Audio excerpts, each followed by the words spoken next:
Bonjour à tous, heureux de vous retrouver pour une nouvelle semaine de Smart Impact. Ici, on se passionne pour les enjeux de la responsabilité sociétale et environnementale des entreprises. On découvre les initiatives qui font évoluer notre modèle économique vers plus de sobriété. Voici le sommaire. L'invité de Smart Impact, c'est Romain Roy, le fondateur de GreenWiz, plateforme de e-commerce de produits bio, pionnière lors de sa création en 2008. Comment réduire l'impact environnemental des data centers? Ce sera le thème de notre débat. Vous découvrirez notamment la solution de refroidissement imaginée par la start-up Totalinux. Et puis dans Smart Ideas, je recevrai Séverine Tréfouel, c'est la fondatrice de Simon Simone, un concept store digital qui fait la promotion du Made in France et veut promouvoir l'économie circulaire, e-commerce, data center, décoration. 3 univers que l'on découvre tout de suite, c'est Smart Impact.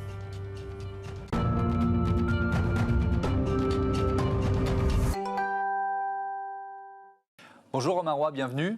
Bonjour. Vous êtes le président de GreenWiz. Vous avez créé cette plateforme de e-commerce de produits bio en 2008. Vous êtes basé à Annecy. 2008, vous étiez des pionniers à l'époque? Oui, absolument. À l'époque, c'est vrai que la distribution bio spécialisée dans laquelle on évolue n'était pas du tout sur Internet. Il y avait quelques enseignes qui existaient déjà, mais aucune qui avait fait la démarche de venir en e-commerce. Donc on s'est lancé en 2008, on était effectivement les pionniers. Pionniers en France, pionniers en Europe Alors pionniers en France d'abord, ouais. Et ensuite la croissance faisant les choses, on est devenu assez rapidement ce qu'on est aujourd'hui, c'est-à-dire le leader en Europe de la distribution bio spécialisée en ligne, puisqu'on est présent à la fois en France, mais également en Espagne, en Italie et en Belgique. Alors 2008, 2021, ça donne pas mal de recul pour analyser cette pression d'une certaine façon, cette bascule des consommateurs vers le bio, le naturel, le responsable, le durable, le sobre, comme je le disais dans mes titres. Est-ce que vous datez une bascule, un moment un peu clé comme ça? Vous avez vu vraiment la consommation augmenter très fortement? Non, je crois que c'est un mouvement de fond qui a commencé quand même il y a assez longtemps. En 2008, au moment où on a démarré, le mouvement était déjà présent. Ouais. Ce qu'on voit, c'est une accélération, évidemment. Une accélération de ce mouvement, une prise de conscience qui est de plus en plus forte dans la population. Nous, si je me réfère à l'histoire de GreenWiz, on a commencé, au début, on vendait plutôt des produits écologiques non alimentaires. Et on a commencé à vendre des produits bio plutôt à partir de 2010-2011. Et c'est vrai que ça a immédiatement pris. Et les dernières années, en plus avec les différentes crises sanitaires, enfin tous les problèmes qu'on a connus, ont marqué une accélération très très forte. Donc non, je dirais que c'est un mouvement de fond qui ne fait que s'amplifier au fur et à mesure que les années passent. Ouais, quelques chiffres clés de GreenWiz, 15 000 produits bio ou écologiques référencés, 5 millions de commandes expédiées depuis 2008, 2 millions de clients en 2020, ce sont les chiffres que vous nous avez fournis. Donc là, il y a une accélération très rapide sur la dernière année ou les 2 dernières années, c'est ça? Oui. Vous savez, à chaque fois qu'il y a eu une crise sanitaire dans le monde, ça a été vrai à l'époque du SRAS, mais également d'autres crises, on a toujours constaté qu'il y avait un gain d'appétence pour les produits bio. Donc ça, c'est le premier élément. Et puis il y a les confinements, le développement du e-commerce. Absolument. Et bien entendu, le confinement a permis également au taux de pénétration du e-commerce dans l'alimentaire de progresser fortement.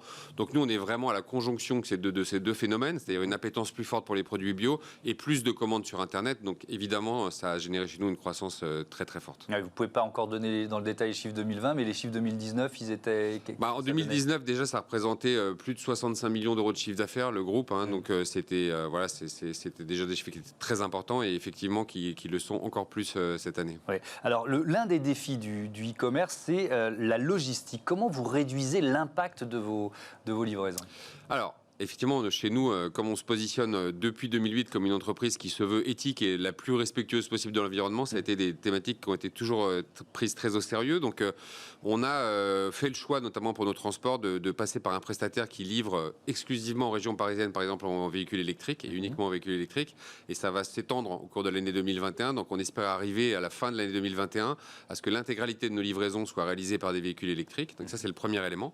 Ensuite, il y a un deuxième élément important chez nous, c'est la logistique. Donc, le carton, les emballages, les calages. Arrêtez d'envoyer du vide, c'est toujours ce que je dis aux différents patrons de la supply chain. Exactement, donc il y a cette logique de réduire le vide au maximum dans les colis. Là-dessus, on fait même aujourd'hui travailler des data scientists, vous voyez, des ingénieurs qui font des recherches pour trouver des algorithmes qui permettent de minimiser le vide dans les colis. Et on a aussi développé quelque chose qu'on a sorti cette année, c'est-à-dire un nouveau type de calage complètement écologique et très très efficace parce que nous, en fait, on a une grande hétérogénéité de produits. Hein. On vous envoie des bouteilles en verre avec des produits assez fragiles. Donc, et on a développé ce nouveau calage qui est super efficace et 100% écologique. Donc, on tend vers le zéro plastique. Quand vous dites calage, c'est quoi? C'est comment remplir un camion le mieux possible? Ça Non, veut dire pas un quoi, camion, le calage? c'est un carton. Dans le carton, ok. À l'intérieur du carton pour caler les différents produits les uns avec les autres et que ce soit solide et en même temps qu'il n'y ait pas de plastique. Donc c'est ça l'enjeu auquel on est confronté. Greenwiz a été racheté par le groupe Carrefour en juin 2016. Qu'est-ce que ça a changé pour vous?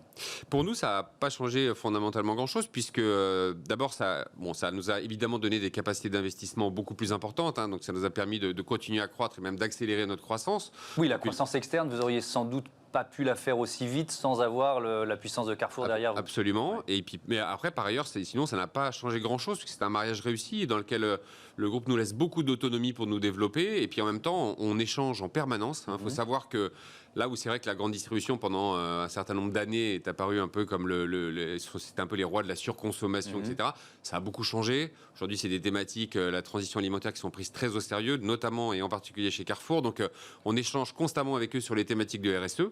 Ils sont très à la pointe sur certains sujets. Sur d'autres, on sert un peu de laboratoire. Oui, c'est ce que j'allais vous dire. Voilà. C'est-à-dire que vous pouvez servir. J'imagine, si vous ont racheté, c'est d'abord parce qu'il y avait une solidité économique, mais aussi parce qu'il y avait des comportements qui avaient été testés, des filières qui avaient été testées par Greenwiz depuis des années et que Carrefour a pu éventuellement dupliquer. C'est arrivé, ça? Alors, c'est un petit peu plus compliqué parce qu'en fait, il y a le marché du bio en France est vraiment séparé en deux avec une frontière relativement imperméable entre ce qu'on appelle le bio spécialisé dans lequel on évolue et puis après le bio plus de grandes surfaces, de grandes enseignes de consommation. Donc il n'y a pas de mélange des produits ou des marques ou des choses comme ça. Par contre, évidemment, on a acquis une certaine expérience sur les tendances, sur le type de produit attendu, les évolutions du marché et tout ça, c'est des sujets sur lesquels on échange constamment avec Carrefour et donc je pense qu'on arrive à se faire progresser les uns les autres depuis que ce mariage a commencé et très sincèrement, c'est vraiment on est hyper content de cette alliance depuis 2016. Ouais. Quand je parlais de croissance externe, ça veut dire quoi? Vous avez racheté des concurrents ou des homologues en Europe? Absolument. On a racheté notre principal concurrent espagnol qui s'appelait Planeta Huerto en 2018 et en 2019 on a racheté un concurrent italien qui s'appelle Sorgente Natura et cette année on a lancé la Belgique cette fois-ci par nos propres moyens. Donc on a lancé en créant une structure Greenwiz Belgique directement sur place. Ne pas se prendre au sérieux, ne pas donner de leçons, c'est l'un de vos leitmotifs. Ça se transforme comment en acte, ça? Alors, c'est-à-dire qu'on est dans un secteur où parfois, effectivement, on essaie un peu trop de culpabiliser les clients de notre point de vue. Donc nous, ce qu'on essaye de prôner, en fait, c'est une vision un peu décomplexée de ces thématiques de la RSE, de l'environnement, de se dire, nous, on veut offrir des solutions alternatives pour consommer différemment, parce qu'on est persuadé qu'aujourd'hui, on peut consommer différemment et rendre le monde meilleur par ces nouveaux types de consommation. Mais ça ne se fait pas en expliquant aux gens qu'il faut qu'ils changent radicalement du jour au lendemain leurs habitudes. Ça ne se fait pas en leur expliquant qu'ils sont mauvais ou qu'ils ne sont pas bons pour la planète parce que ce qu'ils font n'est pas correct. Ça se fait plutôt en essayant d'enseigner. Donc, on crée beaucoup de contenu, beaucoup de vidéos explicatives de qu'est-ce qu'on peut faire. Et au travers de notre offre, on essaye d'offrir des alternatives pour tous les niveaux, on va dire, économiques de clients. Hein. Donc, on a des choses avec des prix vraiment très bas, puis d'autres un petit peu plus chers. Donc, chacun puisse y retrouver un peu ce qu'il cherche pour offrir des solutions et permettre aux gens petit à petit de faire évoluer leur consommation vers quelque chose de plus sain et de plus respectueux de l'environnement. Ouais, quand vous dites pédagogie, Greenwiz, c'est un média aussi. Il y a un magazine, c'est ça? Il y a un magazine, effectivement, qui fait avec des millions de vues. Hein, donc, c'est vraiment un média qui commence à prendre de l'ampleur également. Mais parce que pour nous, c'est indissociable. Encore une fois, cette démarche qu'on fait au travers de notre offre produit, on la fait également au travers des contenus qu'on produit. Comment vous sélectionnez? Je disais tout à l'heure 1500 produits, 15 000. 15 000, pardon, il me manquait un zéro. En renotant, il me manquait un zéro. 15 000 produits, comment vous sélectionnez? Parce que c'est pointu, hein, il faut les tester, j'imagine. Alors, il faut les tester. Alors, bien sûr, on s'appuie, évidemment, on a la chance dans la bio d'être dans un milieu dans lequel il y a quand même un certain nombre de labels qui existent, hein, qui sont des labels réputés et qui font un travail extrêmement sérieux. Donc, on ne se substitue pas aux labels. Donc, on s'appuie beaucoup sur la labellisation. Et puis après, on a une équipe d'acheteurs. C'est une des équipes les plus importantes de l'entreprise, hein, évidemment, qui a 15 années d'expérience aujourd'hui et qui sélectionne les produits. Je vous avoue que là où au début, c'est nous qui devions faire des démarches pas possibles pour essayer de référencer des produits, aujourd'hui, comme on est l'acteur référent sur la distribution en ligne, dès qu'une marque va sortir une nouvelle gamme, dès qu'un nouveau fournisseur va se créer, en général, il va nous solliciter et nous proposer ses produits. Donc ça nous permet d'avoir un peu tout ce qui se fait, qui passe entre nos mains. C'est-à-dire que vous êtes plutôt... Est-ce que ça vous arrive de refuser? Absolument. Oui, ça c'est pas dans notre charte d'une certaine façon. Absolument. Puis je vais vous donner par exemple un autre exemple, c'est qu'on essaie de pousser énormément la logique du zéro déchet. Donc on essaie de favoriser de plus en plus des produits à produits équivalents.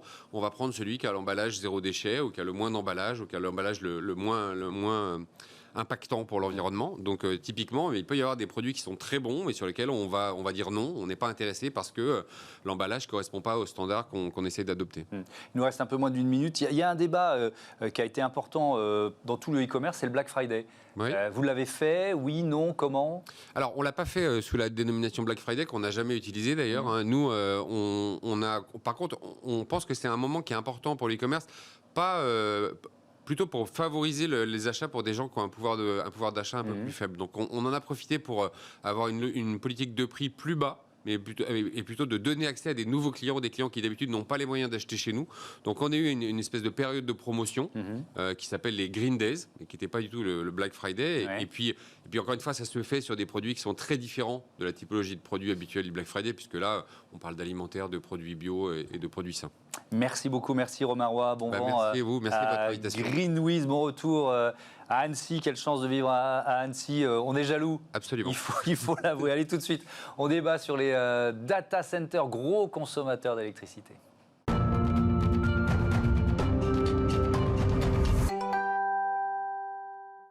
Comment réduire l'impact environnemental des data centers? C'est la question du jour, et pour y répondre, je reçois Arnaud de Birmingham, bonjour, fondateur, président de Scaleway, et Frédéric Del Perrou, directeur général de TotalEnergies. Bonjour et bienvenue. Frédéric Del Perrou, avant de découvrir votre solution innovante chez TotalEnergies, peut-être le constat, ça consomme beaucoup d'électricité, un data center. Quand j'ai dit ça, on a envie d'avoir quelques chiffres. Qu'est-ce que ça représente? Un data center, ça consomme énormément d'électricité, c'est énormément de mégawatts, c'est aussi beaucoup d'eau potable, et c'est aussi la génération de gaz à effet de serre. Donc ça dépend des études. Les études qui disent on est entre 1 et 3% de la consommation mondiale d'énergie. Aujourd'hui. C'est extrêmement considérable. Ouais. Et ça va aller crescendo. Sur le site de TotalEnergies, j'ai vu 80% de la consommation électrique d'un data center qui sert à la climatisation. Ça va nous mener à votre solution. Et puis cette projection, d'ici 2025, 10% des gaz à effet de serre qui seront produits par les data centers. On évolue aujourd'hui à plus de 8 600 000 le nombre de data centers dans le monde. Arnaud de Birmingham, Scaleway, c'est un fournisseur de cloud, c'est ça? Vous êtes présent un peu partout dans le monde? Oui, alors on a tendance à dire qu'on a un peu un acteur triple play, parce qu'on fait du data center, on fait du serveur et on fait du cloud. On a les trois métiers et on maîtrise l'intégralité des trois métiers. Donc on est concepteur et on construit nos propres data centers. On exploite à peu près une quarantaine de mégawatts en France. Et vous venez de signer avec 25 entreprises et 17 associations un pacte sur la neutralité climatique des data centers. Qu'est-ce que ça veut dire? C'est quoi cet engagement? C'est-à-dire que le sujet est très large. Il faut s'attaquer à la source. Et ça, c'est vraiment super important. C'est-à-dire déjà, comment est-ce qu'on achète l'énergie? Qu'est-ce qu'on achète comme énergie? En France, on est plutôt gâté parce qu'on a une énergie qui est extrêmement peu carbonée. Et après, comment est-ce qu'on l'utilise? Ce qu'il faut comprendre, c'est que 40%, bon après ça dépend les chiffres, mais nous on estime que 40% de l'énergie des data centers est gâchée inutilement juste pour refroidir le cloud. C'est un concept un petit peu bizarre où même quand il fait moins 2 degrés dehors, on va continuer à climatiser massivement 40% de la consommation mondiale d'énergie juste des data centers pour juste les refroidir. Donc nous on s'est attaqué sur le cœur du sujet, c'est dire comment est-ce qu'on peut faire la chose de manière intelligente pour supprimer totalement ces 40% d'énergie. Et donc on a inventé un système qui est le système adiabatique. C'est un peu comme faisaient les Égyptiens en mettant dans des poteries au soleil de l'eau à l'intérieur qui s'évaporait par les parois, ça rendait l'eau plus froide. On utilise exactement le même concept qu'on industrialise sur des dizaines et des dizaines de mégawatts. Et comme ça, on a supprimé 40% de la consommation d'énergie des data centers. Chez TotalEnergies, Frédéric Del Perrou, vous avez une autre solution, un autre procédé qui est assez étonnant. Moi, quand je l'ai découvert, je me suis dit, qu'est-ce que c'est? Alors, ce concept est assez intéressant parce qu'il est assez ancien, puisqu'en fait, le refroidissement par le liquide n'est pas nouveau, dans le sens où ça existe depuis très longtemps chez EDF, par exemple, pour refroidir les transformateurs. On refroidissait avec du pyralène. Le problème du pyralène, c'est que c'est un liquide qui était toxique. Donc, il a été interdit. Et le challenge a été de remplacer ce liquide par un autre liquide totalement éco-responsable, entièrement biodégradable, ce qui a été fait. par des raffineurs. Et aujourd'hui, on a réussi à trouver, enfin, c'est pas nous, ce sont les raffineurs, ont réussi à sortir un certain nombre de liquides qui sont entièrement biodégradables, caloriporteurs et surtout diélectriques. Alors, diélectrique, qu'est-ce que ça veut dire? Ça veut dire qu'il ne conduit pas l'électricité, et caloriporteur, il transporte la chaleur. Ok. L'intérêt, c'est de remplacer l'air qui est utilisé dans la formule du diabatique, puisqu'en fait, la diabatique ne résout qu'une petite partie du problème. Nous, on va réchauffer à l'intérieur du serveur, alors que le diabatique va juste refroidir l'air qui va être poussé dans les serveurs. Alors attendez, je reprends depuis le début, parce que déjà le point de départ, c'est-à-dire que vous mettez les serveurs dans l'eau. Exactement. C'est contre-intuitif, on est d'accord. C'est un détail. Alors ce n'est pas dans de l'eau, parce que l'eau est un conducteur. Vous le savez très bien, il y a un artiste qui a eu malheureusement une triste expérience. C'est pour ça qu'on trouve ça contre-intuitif. Et il ne s'agit pas d'eau, il s'agit d'un liquide qu'on peut appeler vulgairement de l'huile. C'est un corps gras qui est entièrement raffiné et qui est complètement synthétique et qui est surchargé en molécules de carbone. Voilà. Donc ce sont des tests qu'on fait depuis 5 ans avec le CNRS et on a aujourd'hui commencé à commercialiser cette offre à la SNCF et dans d'autres groupes. Et aujourd'hui, nous allons construire un premier data center en région parisienne qui va faire environ 3500 mètres carrés. Le chantier va démarrer d'ici quelques mois. Avec quelle marge d'économie? Parce que vous nous dites on peut économiser 40%. Alors nous, quelle marge d'économie? Nous, on est sur des vecteurs. Alors, il faut savoir une chose, c'est que c'est une première.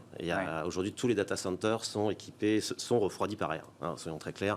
Alors que ce soit par diabatique ou par d'autres systèmes polluants de type de gaz R410 ou R32. Climatisation. La climatisation classique, on est sur des principes assez anciens, mais qui sont efficaces. Malheureusement, c'est des technologies qui vont être amenées à disparaître. Aujourd'hui, les gains, pour répondre à votre question, au niveau électricité, on est en train de mesurer des gains de 70 à 80% sur l'électricité. Sur l'eau, ça, personne n'en parle. Un data center consomme énormément d'eau potable. Par exemple, pourquoi ça consomme tellement d'eau potable? Parce qu'en fait, dans les réseaux de climatisation, il faut refroidir. Vous voyez, par le principe diabatique, il faut mettre un média quand vous aspirez de l'air chaud. Il faut venir mettre un média humide, et c'est à partir de là que vous allez envoyer de l'air frais. Mais cet air frais, elle est due à une immersion dans l'eau. Et donc, il y a de l'eau qui va être consommée. Il va y avoir des quantités astronomiques. Un data center qui est en train d'être construit au Pérou, au Chili, excusez-moi, par un des GAFA, va consommer par jour 16 millions de litres d'eau pour refroidir uniquement des serveurs. Oui, c'est énorme, 16 millions, mais ce n'est rien. Vous voyez, dans le Nevada, il y a une société qui s'appelle Switch, vous connaissez peut-être de nom, c'est le plus gros data center au monde, aujourd'hui il fait 600 000 mètres carrés. Il va consommer, je crois, 40 millions de litres d'eau douce par jour. C'est juste du délire. Et donc, avec votre solution, l'ONU a déclaré qu'en 2030, en 2030, il y allait avoir une pénurie d'eau potable. Le Gartner a réenchéri en disant en 2040, ça allait être compliqué. Et donc vous terminez, parce qu'il faut que je donne la parole à Arnaud. Bien sûr, excusez-moi. Donc ça veut dire qu'il n'y a plus d'utilisation d'eau dans votre système. Exactement, j'allais venir, c'est qu'on ne consomme pas 1 gramme d'eau. Alors dans ce liquide, la composition moléculaire ne fait pas appel à des molécules d'eau, donc ce liquide ne consomme pas une goutte d'eau potable. D'accord. Comme c'est entièrement immergé, il n'y a pas de gaz à effet de serre non plus, puisqu'en fait le cycle est fermé. Bon. Donc on espère que ce premier data center va bien fonctionner parce que la solution a l'air tellement géniale qu'elle doit se développer. Moi, ce qui m'intéresse dans votre démarche, ce pacte signé par Scaleway avec 25 entreprises, 17 assos, je le rappelle, c'est justement la démarche. C'est-à-dire qu'on part de loin dans le secteur, on peut dire ça. On part de très loin. On est dans un secteur qui n'a globalement, je pense que mon confrère sera d'accord, pas innové depuis 20 ans. On a toujours les mêmes pratiques, on fait toujours la même chose et c'est ce qu'on appelle les règles de l'art, une façon de prendre moins de risques et de faire toujours pareil. Sauf qu'aujourd'hui, les data centers prennent de plus en plus d'ampleur, c'est devenu permanent, c'est ce qu'il y a de l'autre côté de votre téléphone, on paye nos impôts dans le cloud, on consulte nos emails dans le cloud. Et donc, il faut aussi se poser les bonnes questions, et c'est très difficile sur ce marché où les investissements sont en centaines de millions pour chaque data center, d'accepter de faire un petit peu d'innovation et de faire les choses de manière différente. Votre solution, elle peut s'adapter à un data center qui existe déjà? Non. Non, il faut créer de nouveaux data centers. Le bâtiment doit être conçu de manière différente. On a besoin d'entrées d'air qui sont très grandes. C'est très adapté à des milieux tempérés comme les nôtres. Ça marcherait aussi au milieu du désert, avec des consommations d'eau gigantesques, comme dit mon confrère. Il a tout à fait raison. L'usage de l'eau dans notre métier est un énorme tabou. La plupart des gens consomment des millions de gallons d'eau potable tous les jours pour refroidir le data center. C'est un véritable scandale. On devrait traiter l'eau de la même manière que l'énergie. Il n'y a pas de raison pour économiser quelques pourcentages de consommation d'électricité qu'on consomme des millions de litres d'eau de l'autre côté. C'est pas normal. L'avantage d'une technologie typiquement adiabatique sur un milieu tempéré comme en France, c'est qu'on consomme annuellement l'équivalent de la consommation de 2 foyers français d'eau, puisqu'on va utiliser de l'adiabatique quand il fait plus de 30 degrés dehors, ce qui est relativement rare par nos latitudes. Donc il faut se poser les bonnes questions. Il faut sortir des règles de l'art qui disent il faut climatiser, il faut faire ceci, il faut faire cela, et de fermer les yeux face à la consommation d'eau et la consommation liée à la climatisation qui est dérangeante compte tenu de l'ampleur. On peut même dire choquante. Mais pour les data centers qui existent déjà, je disais 8 600 000 recensés, c'est peut-être plus, mais qu'est-ce qu'on fait ? Comment on fait baisser la facture ? Alors déjà, grâce au cloud, il y a une grosse partie de ces data centers qui sont en train de se concentrer dans un autre modèle d'informatique qu'on appelle le cloud computing. Donc, les petits data centers existants qui sont très très nombreux vont peu à peu disparaître et être transformés en edge computing, va aller de plus en plus vers le cloud. Donc c'est une démarche vertueuse qu'on consolide de plus en plus la charge informatique dans peu de data centers qui sont très très gros, donc faciles à optimiser. C'est beaucoup plus facile d'optimiser un très gros data center que plein de petits. Ça, c'est quand même un impact qui est assez important. Puis avec le temps, les matériels évoluent, sont de plus en plus puissants et consomment de moins en moins d'énergie. Donc, ni l'un dans l'autre, il y a des vraies perspectives pour ce métier-là. Après, pour les data centers existants, il y a des investissements qui sont nécessaires, des transformations de bâtiments, il y a de l'efficacité à récupérer sur la partie climatisation, des changements de matériel informatique. Il y a beaucoup de choses à faire. Beaucoup de choses à faire. Est-ce que votre solution, elle peut s'adapter à un vieux data center ou pas ? Oui. C'est son avantage. Voilà, l'avantage qu'on a, nous, si vous voulez, c'est qu'on n'a pas toute cette architecture qui va autour des serveurs, qui sont des couloirs d'air chaud, des couloirs d'air froid, des systèmes de CTA, des systèmes de ventilation, etc. Notre solution, c'est très basique, c'est un simple bac type congélateur Picard que vous posez dans une salle et puis ça fonctionne. C'est aussi simple que ça. C'est-à-dire que vous enlevez tout le système de réfrigération que vous pouvez avoir dans les énormes data centers et à partir de là, ça veut dire que vous pouvez utiliser n'importe quel type de bâtiment qui a quand même à minima une dalle qui tient à 1 tonne au mètre carré, ce qui est en général les bâtiments assez classiques. Et c'est la seule contrainte qu'il y ait, indépendamment de l'induction électrique quand même, parce qu'il va falloir quand même alimenter l'ensemble de ces serveurs. Voilà, ce sont les 2 seuls paramètres. Donc on peut recycler des friches industrielles qui sont désuètes, par exemple dans le nord de la France ou ailleurs, bien évidemment, et puis récupérer des data centers existants et les reconvertir sur de l'immersion cooling. On suivra ce procédé de près. Merci à tous les deux d'avoir participé à ce débat. On termine avec Smart Ideas, une start-up à l'honneur, comme tous les jours. Smart Ideas avec BNP Paribas. Découvrez des entreprises à impact positif.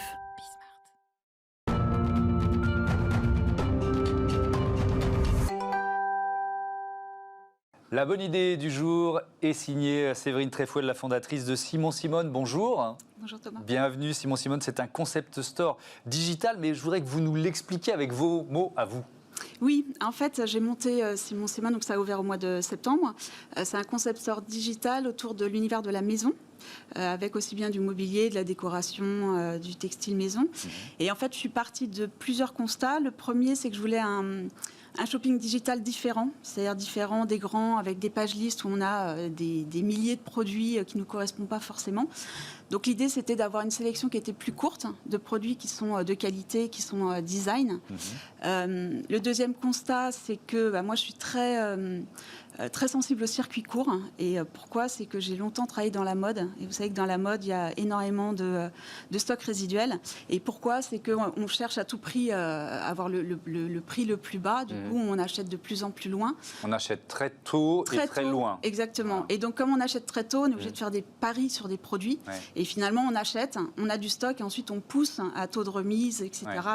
Pendant les soldes. On viendra aux soldes. Mais il y a aussi un élément chez Simon Simone, c'est le Made in France. C'est important. Et tout à fait. Du coup, la troisième chose, c'était vraiment de favoriser l'économie française, de créer des emplois. Et en fait, je connaissais tellement de marques qui étaient justement avec des produits de qualité, design, qui méritaient d'être mis en valeur, que je trouvais que c'était... j'avais vraiment envie de les mettre en lumière. Et aussi de montrer l'envers du décor des produits. C'est-à-dire que quand on achète un produit, de savoir d'où il vient, l'histoire de la marque, le fondateur, le savoir-faire, etc. Et c'est pour ça que je m'applique aussi à présenter chaque marque vraiment en expliquant qui ils sont, en montrant des photos aussi de c'est quoi le travail.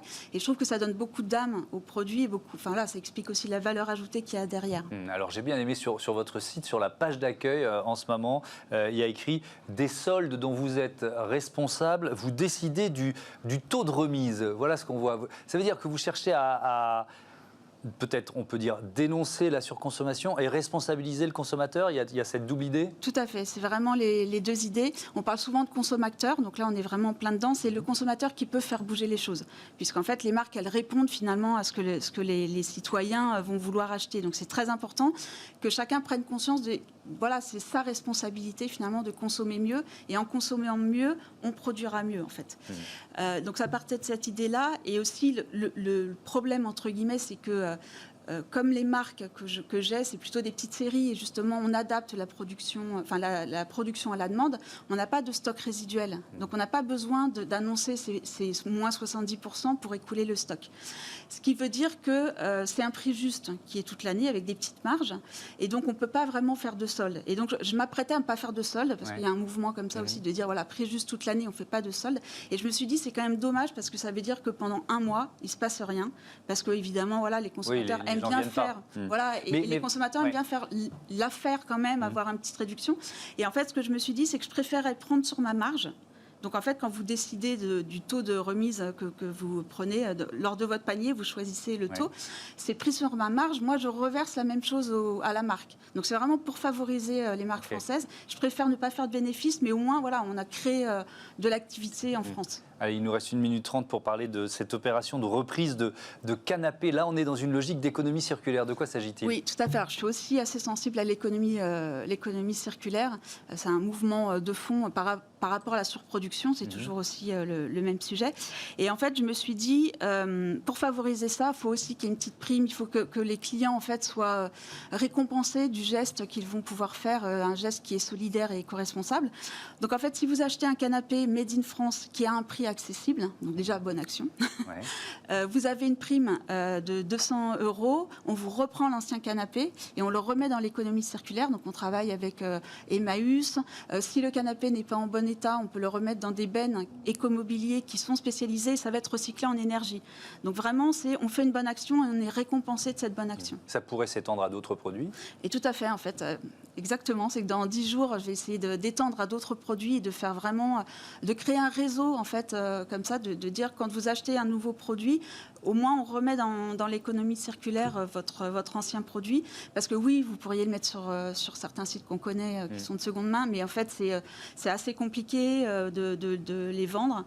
Donc ça permet là de faciliter vraiment l'économie circulaire. Et ben voilà, merci de nous avoir présenté Simone, bon vent à vous, Séverine Tréfoil, à bientôt sur Bismart. Voilà, c'est la fin de cette émission, elle est passée vite, c'est bon signe. On se retrouve sur bismart.fr 24 h sur 24, c'est la chaîne des audacieux et des audacieuses.